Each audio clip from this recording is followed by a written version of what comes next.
The Concordant station always smelled faintly of ozone and recycled citrus.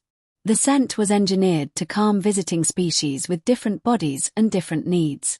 Leo Marsh suspected it existed mostly to calm junior human assistants like himself.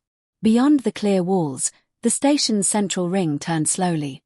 Stars slid past like quiet witnesses. Cargo ships drifted. A ceremonial cruiser glided by with proud, useless grace. Leo forced himself not to stare. Staring, he had learned, could mean many things in space. A threat. An insult. Sometimes a proposal. He adjusted the collar of his formal suit for the third time in a minute. The fabric was rated multi-species safe. That meant it did not shine too much, did not shed toxic fibers, and did not offend anyone important. It was also a little too tight.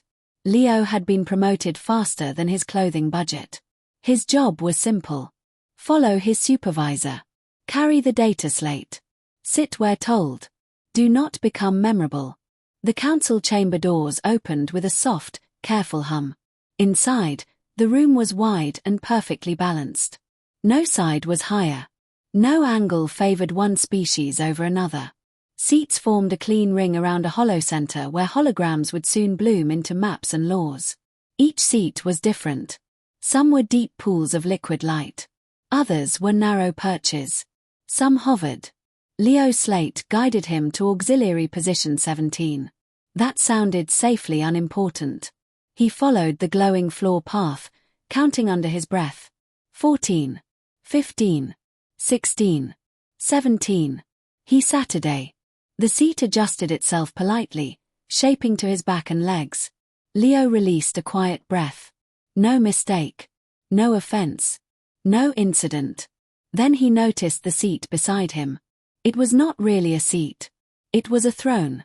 It stood taller than the others, wide and solid, carved from pale metal that glowed softly. Symbols flowed across its surface like slow water. The space around it felt empty in a loud way, as if the room expected someone who was not there. Leo's data slate flickered. Then it went dark. A ripple moved through the chamber as delegations arrived. Robes whispered.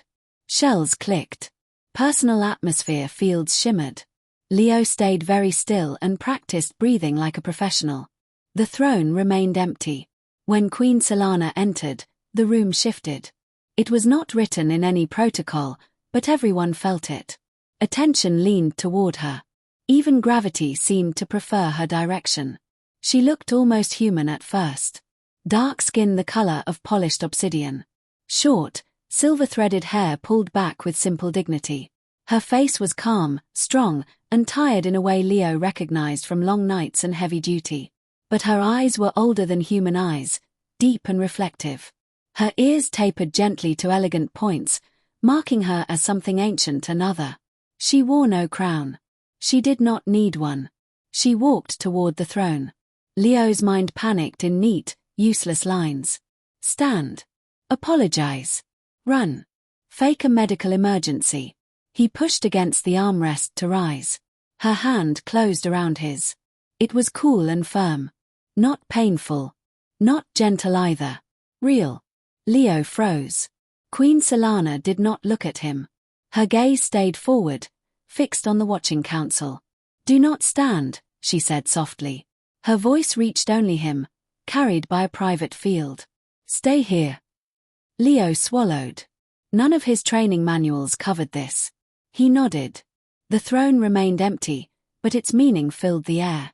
This was the consort seat. Sacred. Unoccupied by choice. The negotiations began. Voices layered and overlapped, translated into calm neutral tones. Threats wore polite smiles. Promises hid sharp edges. Leo sat beside the queen, aware of every breath. He felt the way her grip tightened when pressure rose.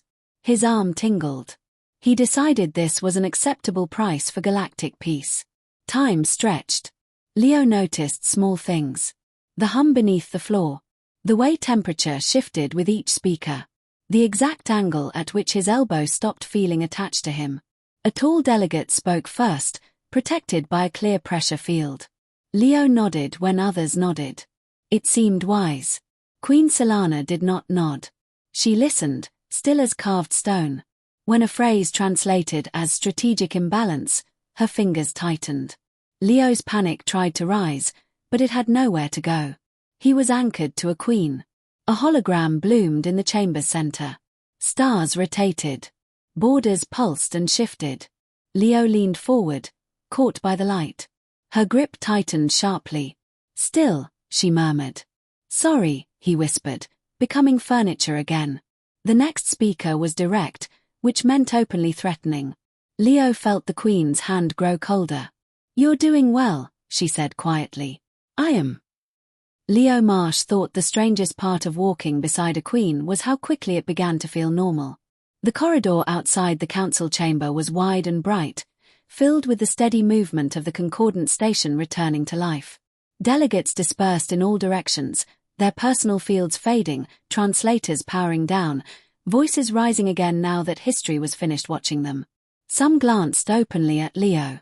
Others pretended very hard not to. He kept his hands clasped behind his back, posture careful. He was acutely aware that, an hour ago, he had been an invisible assistant. Now he was something else. He did not yet know what. Queen Solana walked at his side, her steps unhurried. Without the pressure of the council chamber, she looked different. Still regal, still controlled, but softer at the edges. The weight she carried had shifted, not vanished. "You are thinking very loudly," she said. Leo blinked. "Sorry. I didn't realize that was possible." "It is," she replied calmly, "when one is uncertain." "That obvious?" She inclined her head slightly. "You have not asked permission to leave." Leo hesitated. "I wasn't sure if I was allowed."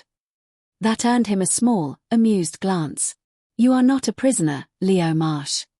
"That's good," he said. "Because I left my dramatic escape plan in my other suit." A corner of her mouth lifted. They passed through a security arch that dimmed briefly as it scanned Solana's biofield. The station recognized her instantly.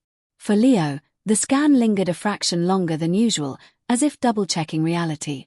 "This way," Solana said, turning toward a quieter passage. Leo followed. The corridor narrowed, the walls curving inward. The hum of the station softened. This section was older, built before the Concordants had perfected comfort for every species. The lights were warmer here. "This area is restricted," Leo said, reading the subtle markings. "Yes," Solana replied. "Oh." They stopped before a private observation deck. The doors slid open without a sound. Beyond them, space unfolded in silence. The stars here were closer, sharper. A blue-white nebula spilled across the dark like frozen lightning. Leo stepped forward before he remembered himself. "Beautiful," he breathed. Solana joined him at the railing. "It reminds my people how small we are," she said. "And how stubborn." They stood in silence for a moment. Then she spoke again. "You understand what happened today," she said. It was not a question. Leo considered lying. He decided against it. "I understand parts of it." "Tell me." He took a slow breath. The empty throne was a weakness. Or at least everyone wanted it to be. Me sitting there made it harder for them to use it. "Yes. And," he added carefully, "you needed someone who wouldn't play politics. Someone, human." Solana turned to face him fully now. "Why human?" Leo shrugged.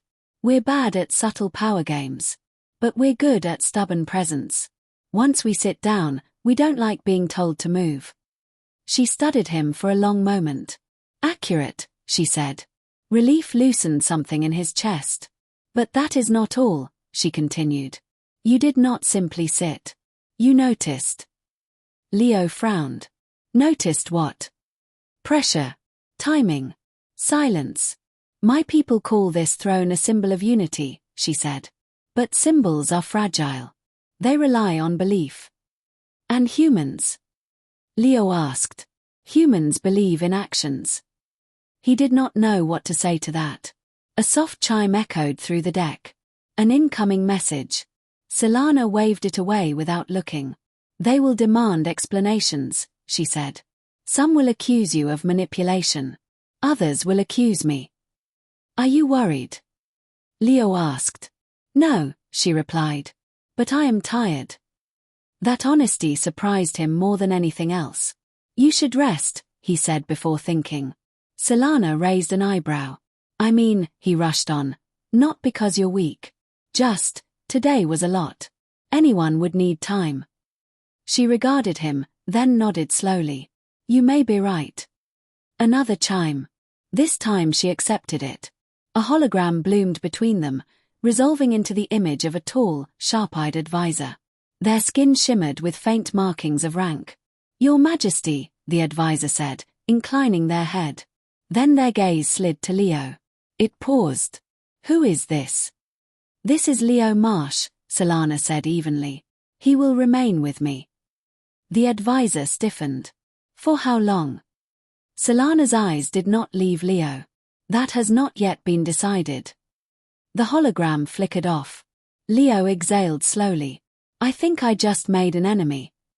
Several, Solana corrected. You should be proud.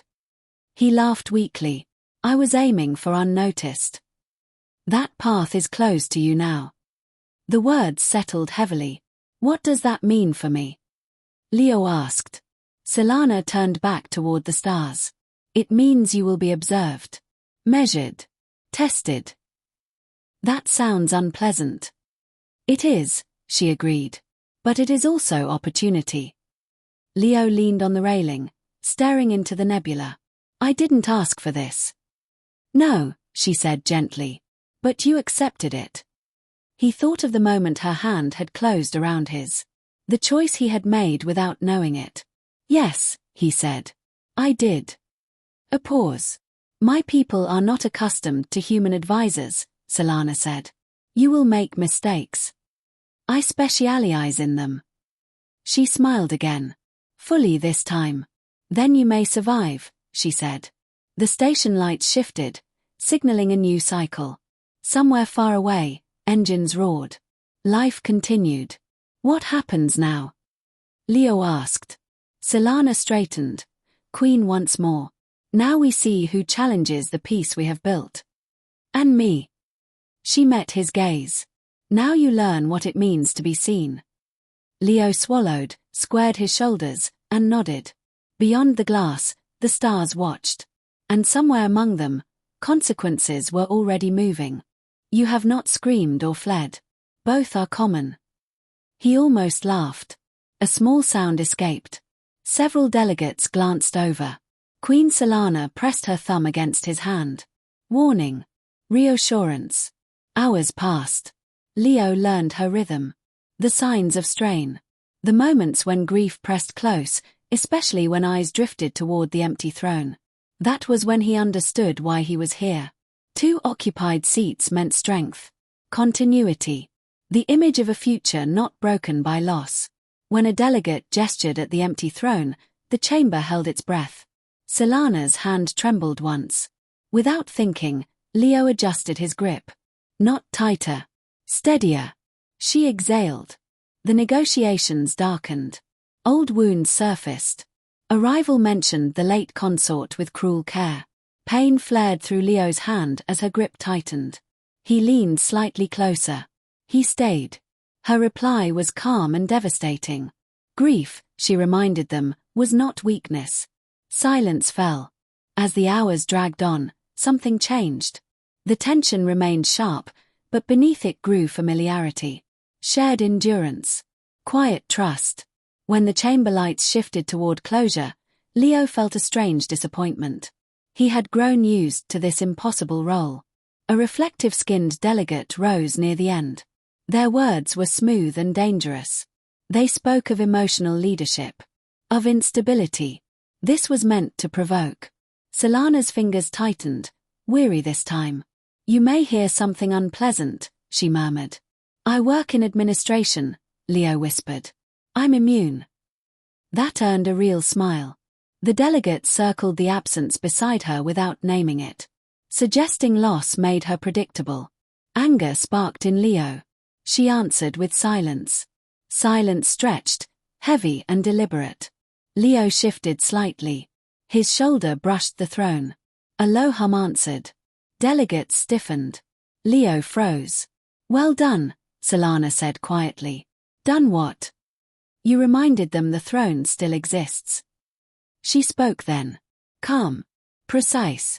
She named loss and stripped it of power. Authority did not depend on partnership. It came from mandate. The holograms aligned in her favor. Leo watched, transfixed. Power, he learned, was often quiet. At last, objections fell away.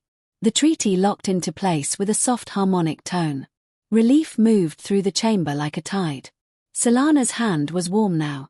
As delegates rose, Leo felt exhaustion crash over him. Are you going to stand? She asked. I was waiting for permission. She released his hand. The absence felt loud. He stood, legs shaking. When the chamber emptied, silence remained. Not threatening. Reflective. Thank you, Queen Solana said.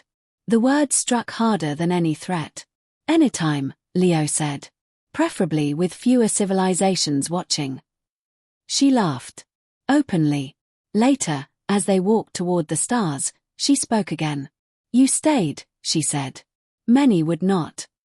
Leo understood then. He had come to be invisible. He was leaving having been seen. And the universe had noticed.